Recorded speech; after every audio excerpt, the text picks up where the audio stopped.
Jesse Munoz here with the Yakum MTG. With me, as always, Geoff Hamasaki. Hello. Round 4, Friday Night Magic, Dragons of Tarkir Draft. Kevin Brightbill on the left, playing a black-white deck. Devin Mapes on the right, playing a black-white deck. Okay. Both of these guys are 3-0. I haven't seen this color combination yet, so let's see what's going on. There is like a Warriors theme going on. I don't know if it's as prevalent as it was in Cons of Tarkir. No, it seems like all the Warrior synergy cards are rare.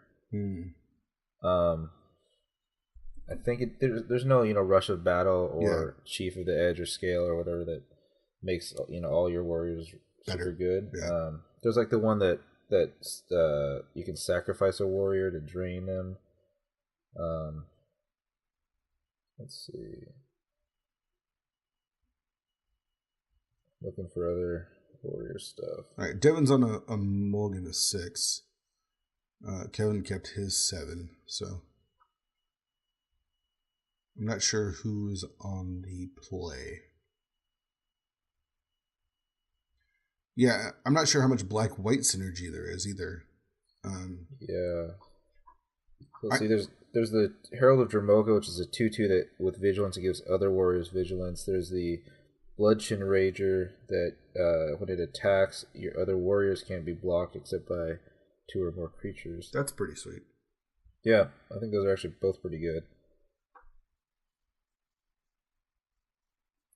But then some of the other there's rares like the Erishan Foremost as it's a 2/2 double strike that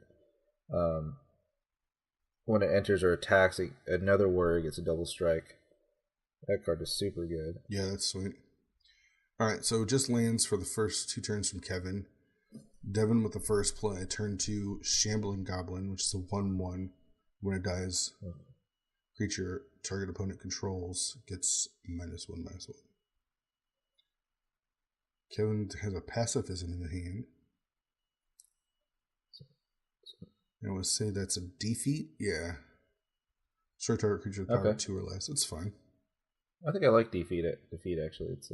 It hits a lot of things. Yeah, there's a lot of targets. And 2 mana, I mean it's exactly what you want early in the game. All right. Turn 3, Devin plays a Morph. Kevin follows it up with a Pacifism, and then Bloodshin Rager, which is the warrior that makes it so your warriors, when it attacks, the other warriors can't be blocked except for by 2 or more creatures. So that's a pretty sweet card. Yeah. It's very, very good. Kevin played an awesome white border revised lands, though he is playing lands in front of his creatures, so it's a double whammy. I'll have to give him a demerit or something. It needs to be like banned from the store.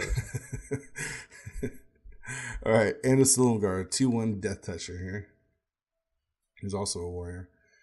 Do you feel like even though this is an allied color set, you can play any 2-color pair? Yeah, I think so. I don't think there's huge benefits to going in, with the allied colors. Sure. There's some gold cards like the dragons, but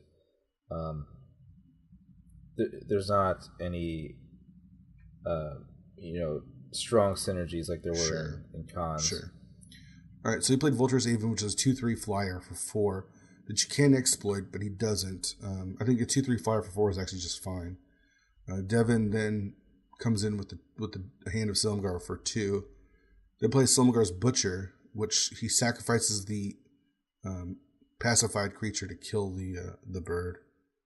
Yeah, when we first saw pacifism in the set, I was like, "Wow, this is amazing!" But with all the exploit cards, playing it against black and blue is really rough because it just turns that stuff into fodder for all your. Yeah, it definitely takes it down a notch. I mean, it's still very good, but you feel like you're getting blown out when they exploit your your pacified guy. Totally. All right, Kevin drops Euclid Cobra, which is a 2/5 Death Toucher, which is a sweet 4-drop. Misses his land drop. Devin's got 6. So Kevin's actually missed 2 land drops, probably because he's playing his lands in front of his spells. But Karma. Yeah. All right, comes in for 2, Death Toucher, then plays a Territorial Rock. It's a 1/3 flyer for 2. Not the greatest 2-drop. Let's see what Kevin's follow-up is in it. Aura. Galarian Aegis. Enchant creature gets +1/+3, and when it enters the battlefield, tap target creature an opponent controls. Okay. So it makes the snake just insane. Yeah. So it's a 3... 3/8. 3/8. Ugh. And then the warrior can't be blocked by except for two or more creatures. Mm-hmm. And I don't know if he wants to chump the snake, so Kevin's coming in for... I don't think you're at that point yet. 5 here. Yep. And has a follow-up play on Morph, so it's a pretty good turn.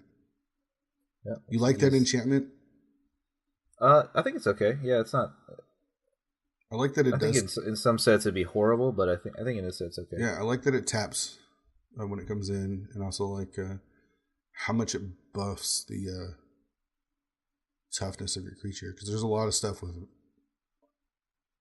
with like a 3 or 4 toughness, and it takes it out of like flatten range and things like that. Yeah. All right, so Devin attacks right back for 5, so they're just trading blow for blow here.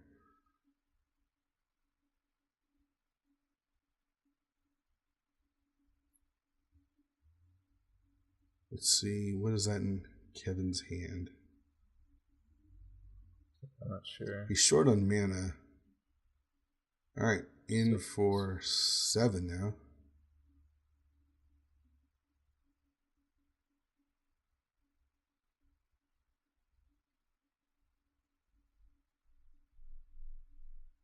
All right, so he plays Coat with Venom.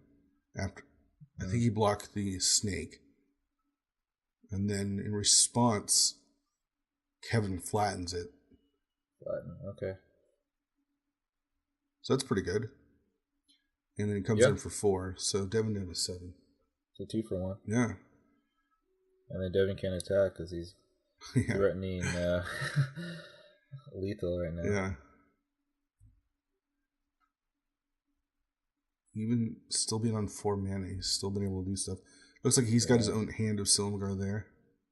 And his creatures have to walk through the swamp just to get to Devin. Still old revised swamps too.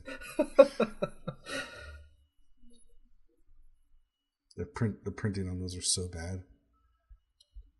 It's hard to tell which lands are which sometimes. Yeah. It's awesome. It's just so faded. And it's not because they're old. It's just because they printed so poorly. yeah. So it's weird because some of them are super faded, and then some cards are like really dark. Yeah. Like you can't read the text barely. Yeah. All right. So Kevin comes in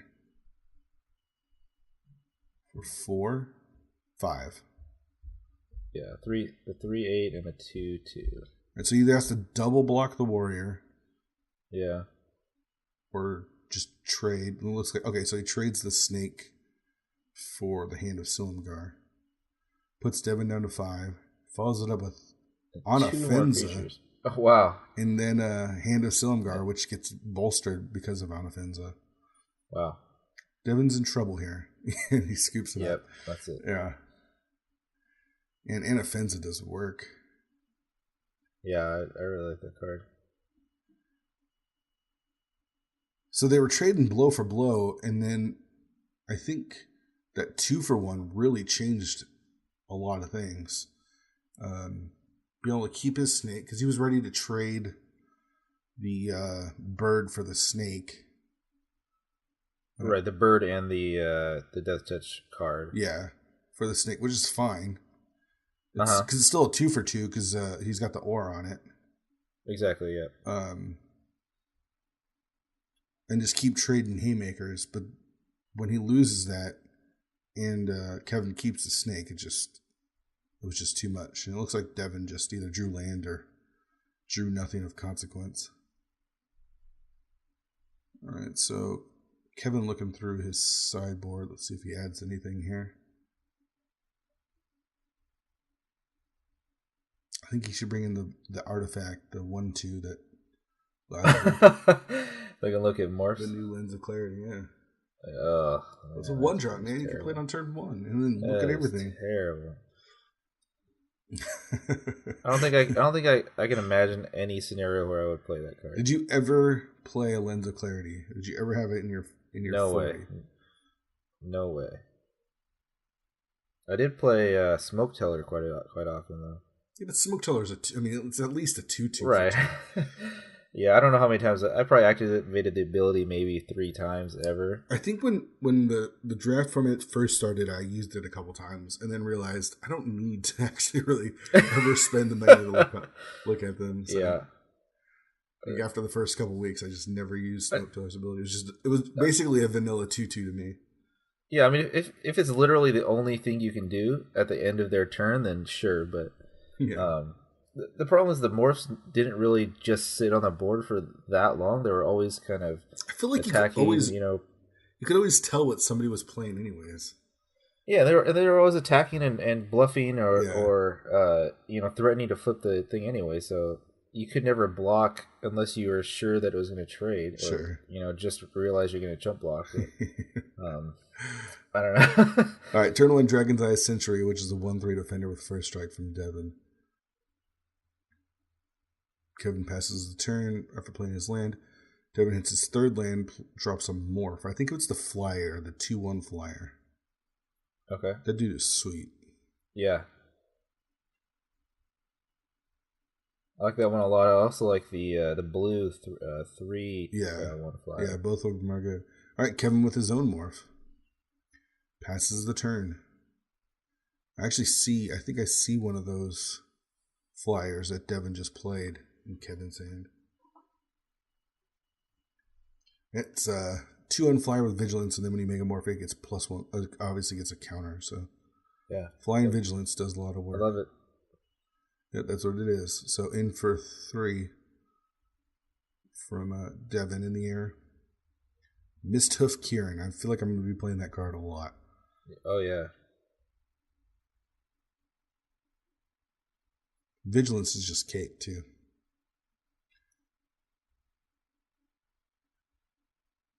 All right, so Kevin with his own morph, and it looks like one of the exploit creatures. Silumgar Assassin. Creatures with power greater than it cannot block it. And when it turns face up, you destroy a target creature with power 3 or less. That opponent controls. Yep.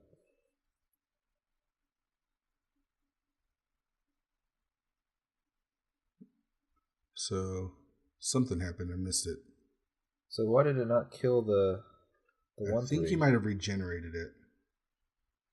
There is that card that regenerates. What's it called?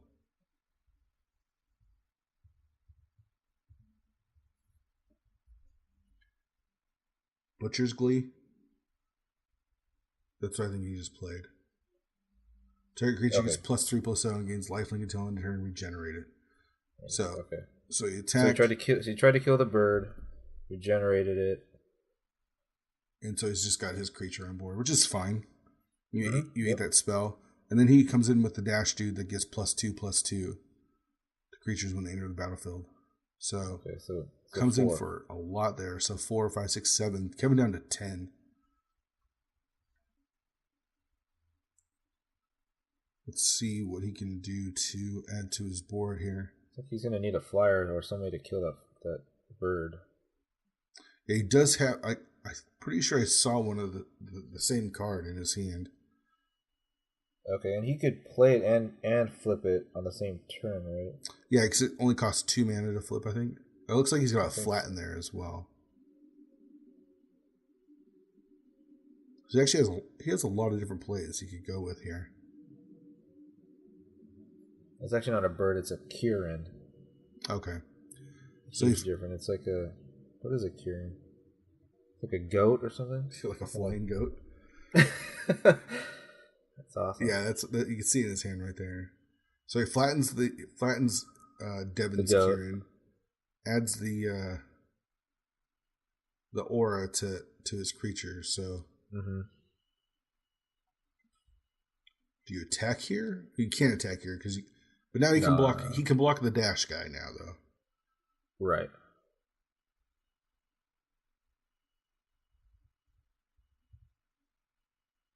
All right, so Devin actually has an Anafenza of his own. Ghost Anafenza. All right. And then plays a morph, which also gets that, which he can bolster. Okay. I don't know what that is. I don't know why he didn't bolster Anafenza. I think it's probably to spread the wealth, maybe.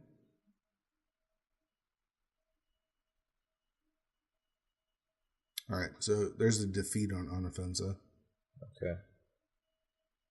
So if he had bolstered Anafenza, he actually would have been able to play that defeat. Yeah, but it's possible that the morph is just better than... Yeah. You know, it might be flyer, it might be... if Devin doesn't have a bunch of creatures in his hand, then Anafenza is not going to do much anyway. Sure. All right, so Kevin plays his own morph. Was it the goat, Kieran? I think so, the Kieran. Yeah. Not a fan of that 1/3. All right, so Devin with his own... Kieran's back. The Mist of Kieran's back. But it has a second counter, so it's now a 4/3. And he dashes the guy in, which was a mistake, I think, because he just lost it. Like, there was no reason to dash it in there. Yeah. But Kevin down to 6. There's a pacifism off the top. Wow. So that Kieran's not going to be attacking anymore. And Devin's left with the 1/3 defender. It does have first strike, though. Wow. Amazing. All right, so Kevin's flipping up his own Kieran. Battle of the Anafenza and Kieran today. Yeah, I like both those cards a lot. So in for a bunch. 7.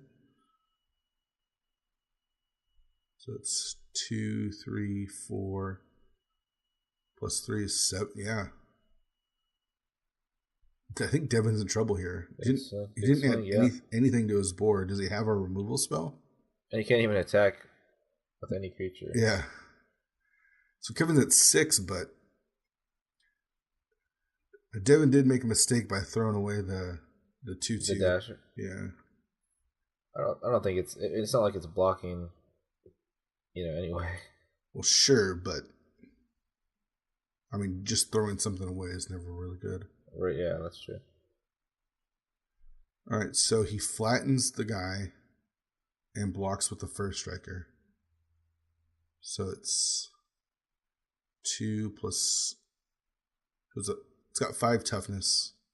Goes down to 1 and then dies to the first striking defender. Devin takes 3, goes to 10.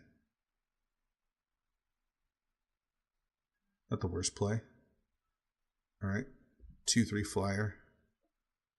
And there's Anafenza. Drumaka Doomcaster, which taps the target creature. It's a tapper. Yeah, I like that card. Yeah, I think it's pretty good. It's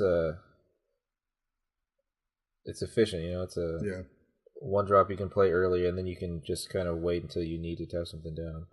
All right, Devin down to 5. Kevin draws a pacifism for the turn. Another one. Yeah. This game switched very quickly. I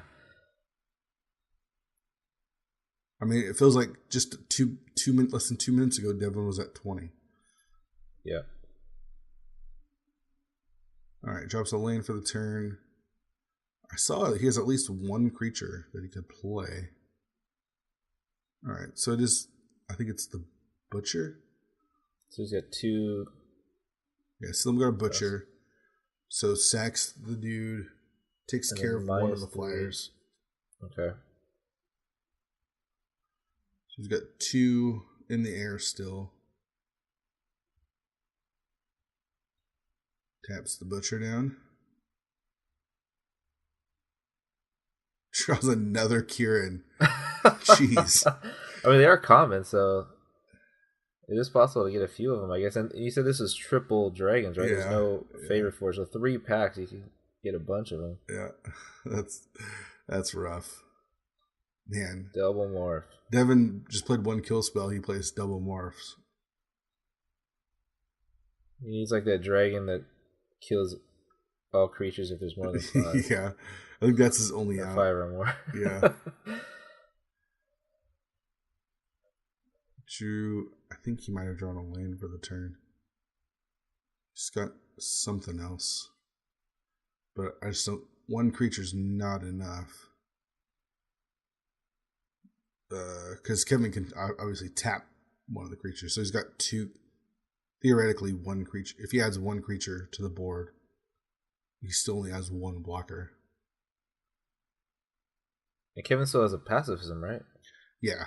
So basically 0 blockers. So yeah. All right. So there's a sadist. So when he exploits, you lose 2, gain 2. So it goes up to 5, but still not enough. No. And all he has to do is flip the Kieran. But he pacifies the Butcher.